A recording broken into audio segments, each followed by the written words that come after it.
Hello friend, good morning. आज कौन जानते तो आज हूँ डंगा भसान। तो मुझे जान था तो मुझे रेडी हो गाधे यहाँ हूँ मो डंगा। मुझे रेडी कर बास टे देखे दूसरी तो गाधिक रेडी हो सारी हो। देखो ये आम समस्त आम डंगा गुड़ा टे रेडी कर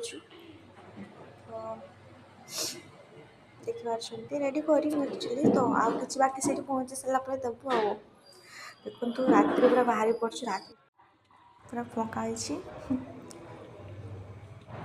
केते सुंदर लाइट पूरा सजाई। तो हम जाऊँ केते राति अच्छे देखिपे पहुँची गले आम आम डंगा भसाणी जगार माने जलाशय मंदिर में। तो आम ये दीप लैके आम डंगार रखी सारीचु। एत भिड़ होना माने कौन ही कह एत भिड़ तो बसापी भी जगह ही ना एत भिड़ हो।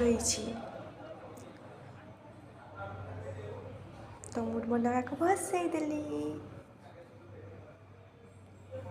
तापर आम टे मंदिर ऊपर को बुलापाई गलु माँ को दर्शन करदेलु। एत ही भिड़ होता मंदिर कौन ही कह देखुं के सका गलानी के तेज सका गलानी देखिपुं के भिड़ एति लोक ये भगवान। तापर मुझे गोटे छोट गोटे फोटो क्लिक कर नहीं।